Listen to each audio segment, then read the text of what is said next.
बिस्मिल्लाहिर्रहमानिर्रहीम। अस्सलाम वालेकुम रहमतुल्लाहि बरकातहू। मैं Naseem A Ballari Anglo Urdu girls high school की मौलिमा आपके सामने 10वीं जमात की किताब नौबहार अदब से नसर के हिस्से से एक जुमले के सवालात के जवाबात, 2 या 3 जुमले के सवालात के जवाबात लेकर हाजिर हुई हूँ। अजीज तालिबात, आप इन सवालात के जवाबात को बगौर पढ़ें, खुशखती से लिखें, बार बार पढ़ें, बार बार लिखें, तो इंशाअल्लाह ताला आप ज़रूर जो है अच्छे नंबरात हासिल कर सकते हैं। हमारे अंजुमन ने इस्लाम हुबली के सदर और मेम्बरान ने हमारी इतनी हौसला अफजाई की है, ये लॉकडाउन के मौके पर इतनी रहनुमाई की है कि इन हालात के ग़ुलाम बनने के बजाय हम हालात पर काबू होना चाहिए।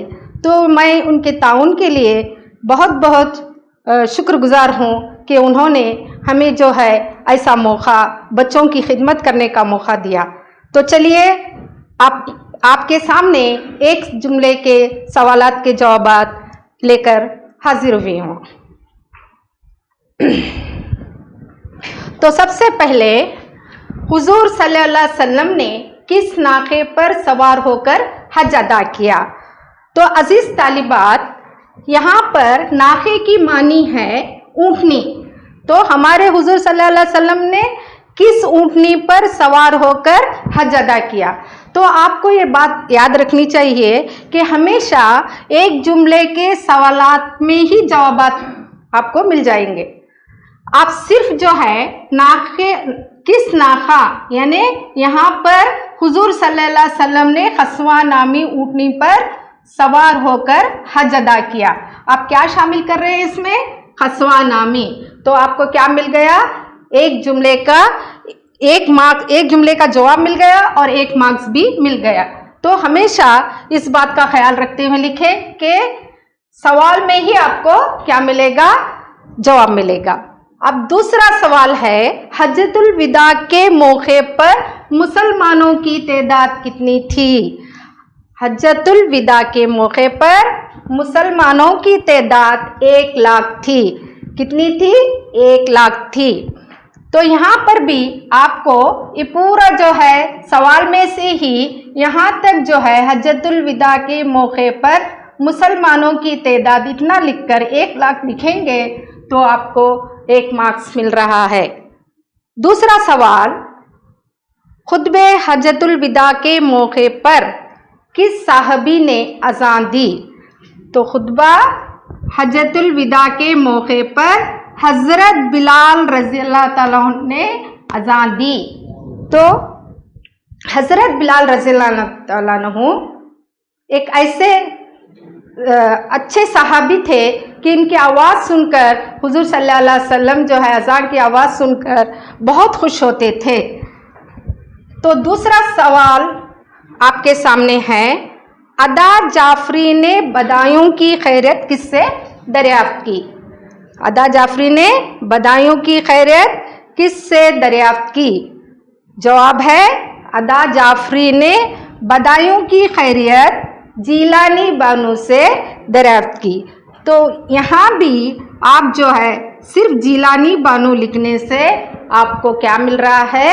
1 मार्क्स मिल रहा है। ख़ुरात को जहर का प्याला इसलिए पढ़ना पड़ा कि अपने मुल्क का वो सबसे सच्चा इंसान होने की वजह से सुकरात को जहर का प्याला पीना पड़ा। तो दूसरा सवाल है, अजीज तालिबात, यहाँ पर सवाल में कुछ ये पर गलती से कुछ ये आ गया है। तो सवाल यहाँ से शुरू हो रहा है, हर कौम का पैदाइश हक क्या है? हर कौम का पैदाइशी हक क्या है? तो जवाब है, आज़ाद रहना हर फर्द और हर कौम का पैदाइशी हक है। क्या है? आज़ाद रहना हर फर्द और हर कौम का पैदाइशी हक है। तो हम तमाम जो है पैदाइशी हक लेकर, ये आज़ाद रहने का ये जो है हक लेकर पैदा हुए हैं। तो किसी को गुलाम बनकर यहाँ पर रहना नहीं है। अल्लाह ताला खुद फरमाता है कि हर इंसान आज़ाद है। तो दूसरा सवाल है, अदालत का क्या इख्तियार होता है? तो जवाब आपको मिल रहा है यहाँ पर, अदालत का ये इख्तियार होता है कि वो इंसाफी और नाइंसाफी दोनों के लिए इस्तेमाल की जाती है। अजीज बच्चों, आप जानते हैं अदालत में क्या होता है? अदालत में हमेशा सच और झूठ का फैसला होता है, इंसाफ और नाइंसाफी का वहाँ पर क्या करते हैं, दोनों का इस्तेमाल करते हैं। तो अदालत हमेशा हमें इंसाफ जो है दिलाना सिखाती है। तो दूसरा सवाल है, पंडित जवाहरलाल नेहरू को किस जबान से दिली लगाव था? तो हमारे हिंदुस्तान के पहले वजीर आजम जिनको उर्दू से बेपनाह लगाव था, तो उसका जवाब है पंडित जवाहरलाल नेहरू को उर्दू जबान से दिली लगाव था। क्या? दूसरा सवाल, अहमदनगर की जेल में पंडित नेहरू ने किसकी मदद से उर्दू सीखी? तो अजीज तालिबात, अहमदनगर की जेल में पंडित नेहरू ने मौलाना अबुल कलाम आज़ाद की मदद से उर्दू सीखी। आप जानते हैं पंडित जवाहरलाल नेहरू हमारे हिंदुस्तान के पहले वजीर आजम थे, तो मौलाना अबुल कलाम आज़ाद क्या थे? हमारे हिंदुस्तान के पहले वजीर तालीम थे। तो दोनों की मुलाकात जेल में होने की वजह से यहाँ जो है पंडित जवाहरलाल नेहरू अबुल कलाम आज़ाद की मदद से क्या सीखते हैं? उर्दू सीखते हैं। तो दूसरा सवाल के पहले उर्दू दोस्त वजीर आजम कौन थे? तो आपको जवाब मिल रहा है, हिंदुस्तान के पहले उर्दू दोस्त वजीर आजम पंडित जवाहरलाल नेहरू थे। क्या थे? हिंदुस्तान के पहले उर्दू दोस्त वजीर आजम पंडित जवाहरलाल नेहरू थे। दूसरा सवाल, आंखें किसने दान की थी? तो जवाब है भरत नारायण जी, जो स्कूल के प्रिंसिपल थे, उन्होंने आंखें दान की थी। तो फिर से मैं दोहराती हूँ, भरत नारायण जी जो स्कूल के प्रिंसिपल थे, उन्होंने आंखें दान की थी। दूसरा सवाल, प्रिंसिपल के वसीयत के मुताबिक आंखें किसको दी गई? तो एक प्रिंसिपल की जो भरत नारायण जी हैं, उनकी एक वसीयत थी कि मेरे मरने के बाद आंखें किसको दी जाए? तो जवाब है प्रिंसिपल के वसीयत के मुताबिक आंखें आई बैंक को दी गई। किसे दी गई? आई बैंक को दी गई। दूसरा सवाल, मुसन्निफ के पड़ोसी का नाम क्या था? तो मुसन्निफ के पड़ोसी का नाम क्या था? मुसन्निफ के पड़ोसी का नाम लाला कृपा शंकर जी था। क्या था? लाला कृपा शंकर जी था। दूसरा सवाल, रोजाना मुसन्निफ के जागने का मामूल क्या था? तो जवाब है रोजाना मुसन्निफ के जागने का मामूल 10 बजे का था। तो हर सवाल के जवाब में आपको क्या मिल रहा है? एक ही जो है, एक या दो लफ्ज आपको लिखेंगे तो आपका जवाब मिल रहा है। तो रोजाना मुसन्निफ के जागने का मामूल 10 बजे का था। दूसरा सवाल, आज दुनिया में सबसे ज्यादा ज़ाफ़रान की काश्त कहाँ की जाती है? तो अजीज तालिबात, आज दुनिया में सबसे ज़्यादा ज़ाफ़रान की काश्त स्पेन में की जाती है। कहाँ की जाती है? स्पेन में की जाती है। दूसरा सवाल, अमीर खुसरो के वालिद किस कबीले से ताल्लुक़ रखते थे? जवाब है अमीर खुसरो के वालिद तुर्क थे और इनका ताल्लुक़ हज़ारा कबीले से था। अमीर खुसरो के वालिद तुर्क थे यानी तुर्कस्तान से आए हुए थे और इनका ताल्लुक हज़ारा कबीले से था। दूसरा सवाल, यमुनुद्दीन आगे चलकर किस नाम से मशहूर हुए? यहाँ पर कौन है? यमुनुद्दीन बोले तो कौन है? अमीर खुसरो ही है। तो यमुनुद्दीन आगे चलकर अमीर खुसरो के नाम से मशहूर हुए। पहले उनको क्या कौन से नाम से मशहूर थे? यमुनुद्दीन से मशहूर थे। अब कौन से नाम से मशहूर हुए? खुसरो के नाम से मशहूर हुए। दूसरा सवाल, अमीर खुसरो ने कम उम्री में पोसा फन सीखा? जवाब है, अमीर खुसरो ने कम उम्री में खताती का फन सीखा। खताती यानी क्या? खुशखती से लिखना, हुर्फों को खूबसूरती से लिखने का फन अमीर खुसरो ने सीखा। अजीज तालिबात, चंद अहम एक जुमले के सवालात के बाद 2 या 3 जुमले के सवालात के जवाबात आपके सामने लेकर मैं हाजिर हुई हूँ। तो सवाल है, प्रिंसिपल भरत नारायण की सारी जिंदगी किस काम में गुजरी? तो प्रिंसिपल भरत नारायण की सारी जिंदगी किस काम में गुजरी? प्रिंसिपल भरत नारायण की सारी जिंदगी उन्होंने तारीख पढ़ाई थी, दुनिया की तारीख, हिंदुस्तान की तारीख पढ़ी थी। उनकी आंखों ने इंसान को हर नुक्ते नज़र से देखा था। यानी वो इंसानियत का सबक पढ़े थे, इंसानियत का दर्स देते थे।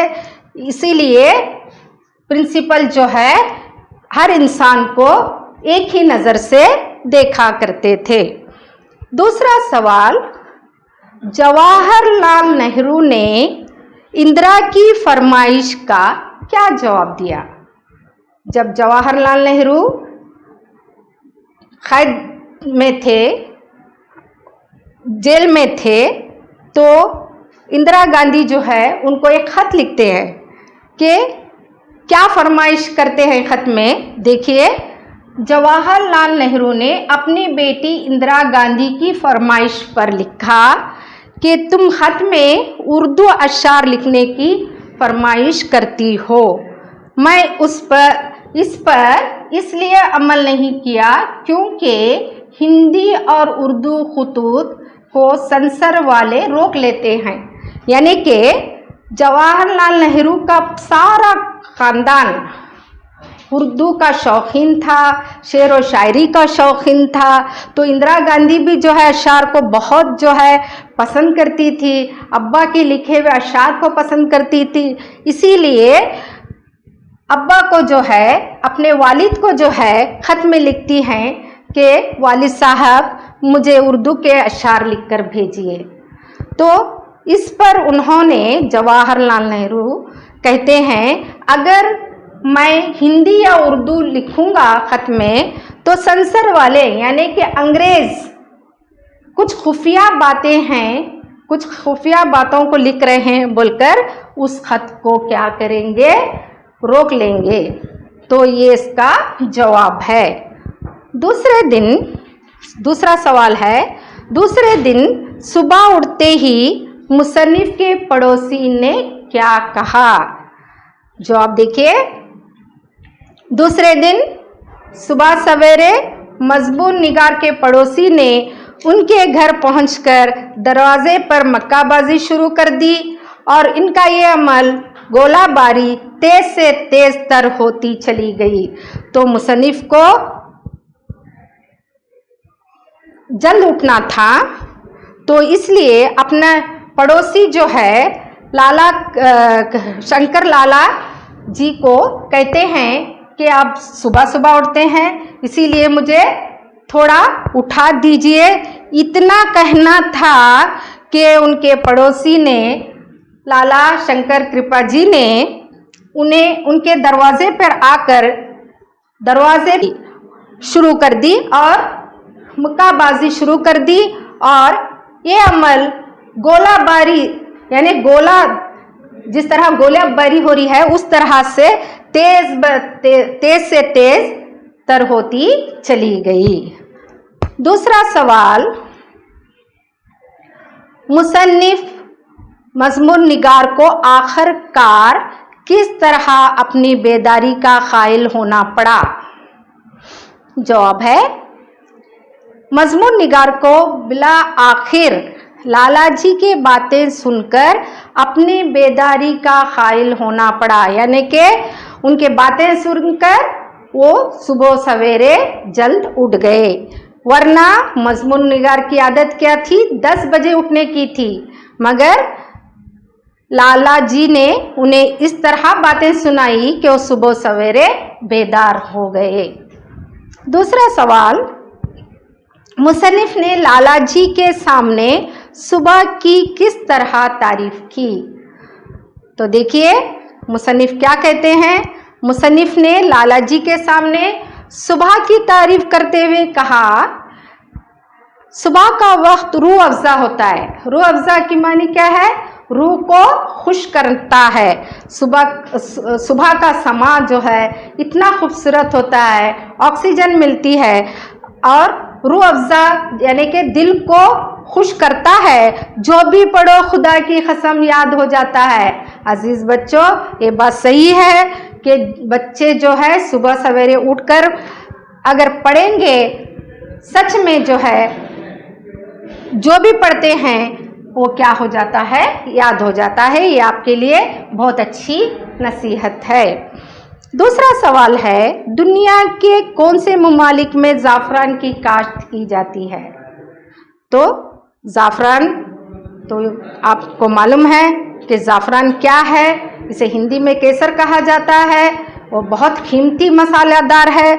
तो इसकी काश्त जो है कहाँ कहाँ पर होती है? तो चलिए जवाब है इसका, ईरान, स्पेन, फ्रांस, बरतानिया, मराकश और हिंदुस्तान में ज़ाफ़रान की काश्त की जाती है। तो कहाँ कहाँ की जाती है इसकी काश्त?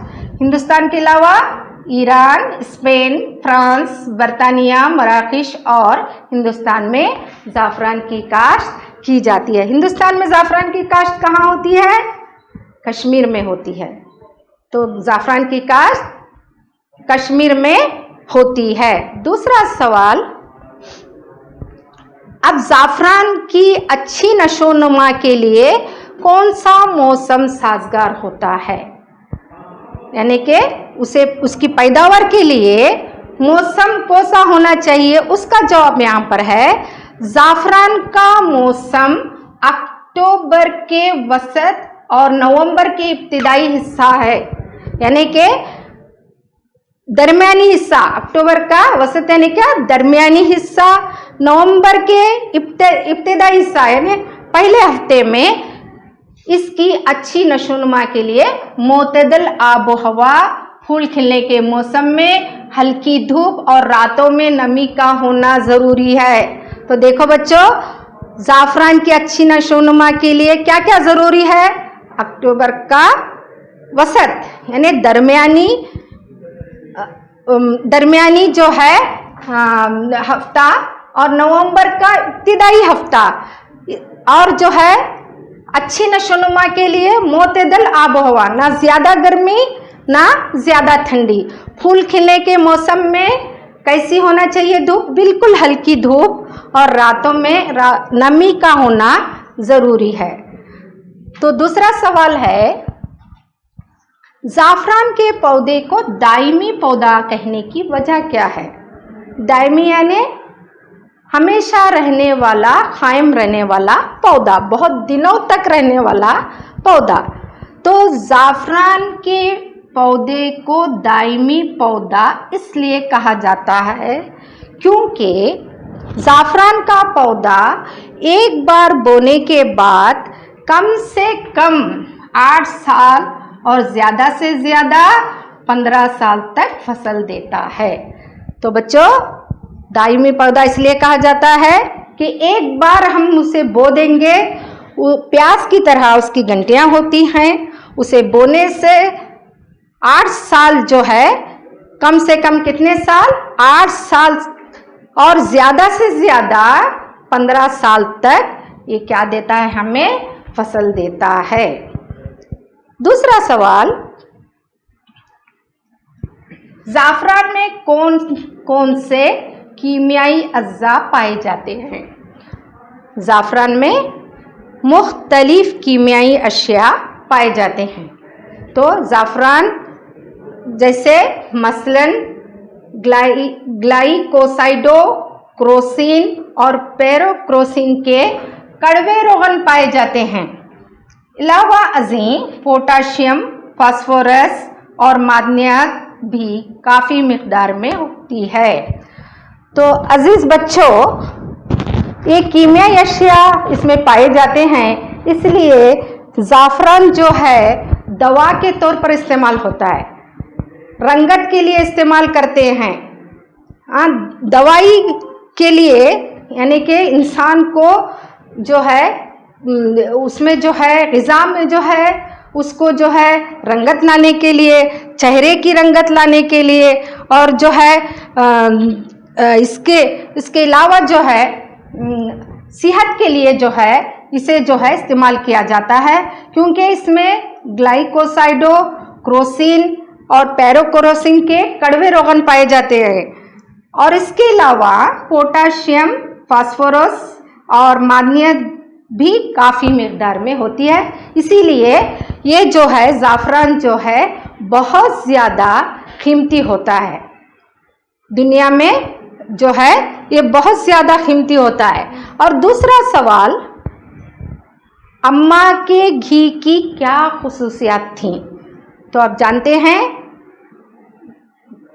अदा जाफ़री के घर एक जो है नौकरानी रहती थी, उनको नौकरानी नहीं कहा जाता था, क्या कहा जाता था? सभी बच्चे बड़े सब उनको अम्मा कहते थे। तो अम्मा जो है क्या करती थी घर में, यानी उन घी की क्या खुशियात थी, ये जो है यहाँ पर दिया गया है। तो अम्मा के घी की क्या खुसूसियात थी? तो देखिए, अम्मा सर्दियों के मौसम में अपने बेटे से गांव का खालिस घी मंगवाती थी और इसमें जर्द रंग की छोटी छोटी दक्कनी मिर्चियाँ डालकर नौकरानी से पकवाती थी। ये मलगूबा एक मिट्टी के हांडी में डालकर रखती थी और हर सुबह उंगलियों की मदद से जमे हुए घी को खा लेती थी। इस घी की खासियत ये थी कि इसके खाने से कोई बीमारी पास नहीं भटकती थी।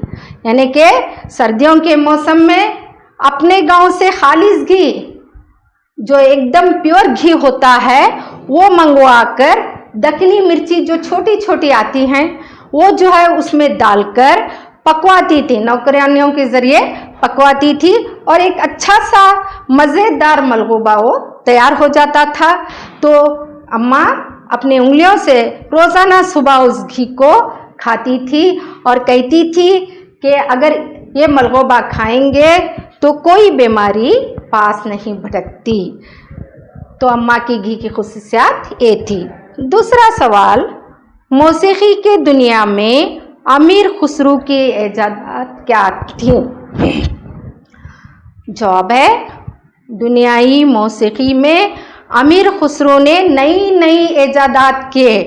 तो अमीर खुसरू नई नई इजादात क्या किए? मसलन हिंदुस्तानी और ईरानी के इम्तिजाज से, यानी उनको दोनों के इससे दोनों ईरानी और हिंदुस्तानी और ईरानी के दोनों सुरों को मिलाकर नए सुर ईजाद किए। ख़वाली भी इन्हीं की ईजाद है। जो आजकल हम ख़वाली जो है सुर लगाते हैं, उसे तर्ज लगाते हैं, वो किसकी ईजाद है? अमीर खुसरू की ईजाद है। आला मौसीकी का सहरा भी इन्हीं के सर जाता है। तो जो मौसीकी का जो है आला जो बनाए हैं मौसीकी का, तो उस आले का सहरा भी किसको जाता है? अमीर खुसरू को जाता है। तो ये इनकी इजादात थी। दूसरा सवाल, खुसरू को इब्तिदाई ज़िंदगी में मुसीबतों का सामना क्यों करना पड़ा?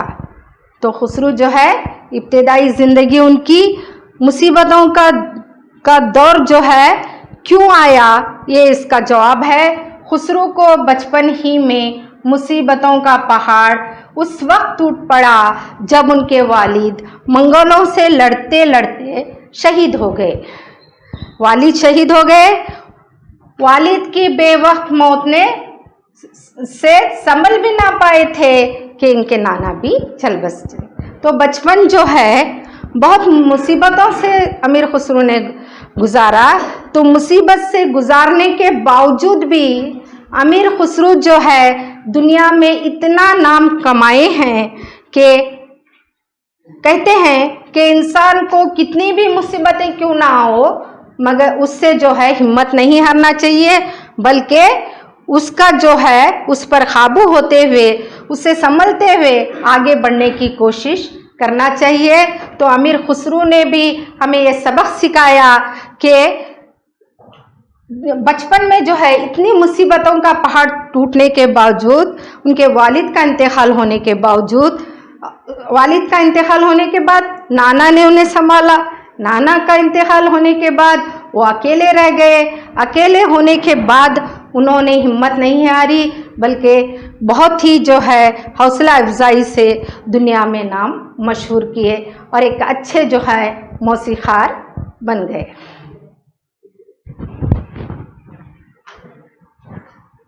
तो अजीज तालिबात, ये पूरे जो एक जुमले के सवालात के जवाबात, दो जुमले के सवालात के जवाबात मैं आपके सामने लेकर हाजिर हुई थी, वो जो है वही आपके लिए काफ़ी नहीं है। मैं उम्मीद करती हूँ, मैं इल्तिजा करती हूँ आप बच्चों से कि पूरी किताब को पढ़ें, तो इंशाअल्लाह ताला आप जो है पूरे नंबरात हासिल करने की कोशिश करेंगे। तो मैं इतना वो कट कर छोड़ो इतना। अस्सलाम वालेकुम, मैं Aryam Syed Anglo Urdu girls high school की मौलिमा। मैं आपके सामने क्वेश्चन पेपर का मॉडल लेकर आई हूँ। किस तरह से क्वेश्चन पेपर आता है मैं आपको ये बताना चाहती हूँ। तो सबसे पहले एक जुमले के मुतबादिल जवाबात आते हैं। तो मुतबादिल जवाबात मतलब क्या है, 4 जवाबात आते हैं उसमें से चुनकर सही जवाब कौन सा है आपको इसमें लिखना पड़ेगा। तो उसके 6 मार्क्स के आते हैं। तो सही जवाब चुनकर बहुत अच्छी तरह से पढ़कर समझकर उसे लिखना चाहिए। उसके बाद जो आता है सवाल नंबर 2 आता है, तो 4 मार्क्स के आते हैं। उसमें जो है मुतबादिल जवाबात, उसमें जो है पहली जोड़ी देखकर दूसरी जोड़ी मुकम्मल कीजिए बोलकर आता है। तो पहली जोड़ी में एक बार अजदाद आते हैं, एक बार मानी आते हैं, या तो शायर का नाम आता है। तो पहले तुम्हें पहली जोड़ी गौर से पढ़ना, उसके बाद में दूसरी जोड़ी को क्या है मुकम्मल करना चाहिए। अब उसके बाद क्वेश्चन नंबर 3 में 1 मार्क्स के 7 जवाब आते हैं। उसमें से क्या है ग्रामर के आते हैं। तो 7 आते हैं, तो 7 पूरे लिखना पड़ेगा आपको। तो समझकर सोच समझकर लिखना चाहिए। एक जुमले के आते हैं। तो सवाल नंबर 4 में 2 या 3 जुमलों के सवाल के जवाब आते हैं। तो 20 मार्क्स के होते हैं वो। तो एक सवाल को 2 मार्क्स आते हैं। तो इस तरह से 10 सवालात आते हैं। तो 10 सवालात को आपको 20 मार्क्स मिलते हैं। तो इसमें जो है नसर के हिस्से में और नज़म के हिस्से में दोनों के आते हैं। तो दोनों भी आपको क्या है पढ़ना चाहिए। इसके बाद 3 मार्क्स कहते हैं। कुल मिलाकर 33 मार्क्स रहते हैं इसमें से जो है मतन के हवाले तशरीह जो है 3 आते हैं। तो हर एक सबक में के हमारे 6 सबक में के मतन के हवाले तशरीह है। तो तुम्हें तीनों 6 पढ़ लिए तो उसमें के 3 आते हैं। पहले सबक का है बदाइन को शाम शहर का है, जवाहरलाल ने उर्दू दोस्ती का है, अमीर खुसरो का है, कौल फैसल का है। ये तुम्हें पढ़ ले तो उसमें के 3 पूछा जाता है। इसके बाद मतन का तशरीह के बाद अशार की तशरीह 3 आते हैं। एक को 3 मार्क्स, तो कुल मिलाकर 9 मार्क्स के अशार की तशरीह आती है। तो इसके बाद अलग अलग शायर के आते हैं। तो तुम्हें क्या है खुद समझ कर क्या है शायर क्या कह रहा है, उसके ख्यालात क्या है, ये समझ कर क्या है तुम्हें लिखना चाहिए। एक 4 जुमलों में लिख गए तो ठीक है। तो इसके बाद 3 मार्क्स के 2 मार्क्स में 3 मार्क्स का एक नसर के हिस्से में का एक तारुफ, नसर का तारुफ आता है, मुसन्निफ का तारुफ आता है। तो नसर के इसमें 6 तारुफ हैं, तो तुम्हें 6 पढ़ पूरे 6 पढ़ गए तो इसमें से एक आता है। और नज़म के इसमें के बहुत सारे हैं शायर के, तो इसमें तुम्हें ज़्यादा पढ़ना चाहिए। तो उसमें के अल्लामा इकबाल है, मिर्ज़ा गालिब है, ऐसे मशहूर चंद, जोशमली आबादी है, तो फ़राक गोरखपुरी है। ये ख़ास देख कर क्या है तुम्हें ज़्यादा से ज़्यादा क्या है इसमें के पढ़ना चाहिए। तो उसमें का एक आता है, तो नसर में का एक आता है और नज़म में का एक तारुफ आता है। तो इसके बाद ग्रामर के हिस्से में, नसर के हिस्से में 3 मार्क्स का आता है और नज़म के हिस्से में क्या है 3 मार्क्स का एक आता है। तो नज़म के हिस्से में सनतें दी गई हैं, सनतें आती हैं, तो 2 सनतें पूछा जाता है, 2 में से 1 लिखना पड़ता है। तो 2 सनतें, सनत तशबीह है, इस्तिआरा है, उसके बाद सनत तकरार है, सनत तज़ाद है, सनत तज़ाद, सनत तकरार, तशबीह, ये बहुत ही इम्पोर्टेंट है, तुम्हें इससे क्या है ख़ास कर से पढ़ना चाहिए। और उसके बाद 3 मार्क्स के एक जुमलों में इस्तेमाल किए चंद अल्फाज दिए जाते हैं, उनको आप क्या है अपने जुमलों में क्या है इस्तेमाल करना पड़ता है। तो इस तरह से कुल मिलाकर 33 मार्क्स हो जाते हैं 3 मार्क्स के। अब इसके बाद 4 मार्क्स के सवालात के जवाब आते हैं। 4 मार्क्स में क्या है हमद और नात आती है, तो 4 अशआर लिखना पड़ता है, या तो हमद के लिख सकते हैं या तो नात के लिख सकते हैं। तो आप हम तो याद किए हैं, तो उसके 4 अशआर क्या है आपको लिखना पड़ता है, उसे 4 मार्क्स मिलते हैं। और इसके बाद तफसीली जवाबात 2 आते हैं, तो एक तफसीली जवाबात को 4 मार्क्स होते हैं, तो दोनों मिलाकर 8 मार्क्स होते हैं। तो तफसीली जवाबात में चंद ऐसे असबाक है, तो उस पढ़ ले तो उसमें क्या आते हैं। तो सबसे पहले हज्जतुल विदा है, उसके बाद में जवाहरलाल ने उर्दू दोस्ती का है, अमीर खुसरो है, ज़ाफ़रान है, चंद ऐसे सबक है, इसमें से तुम्हें अगर पढ़ ले तो उसमें के 2 तो आप लिख सकते हैं।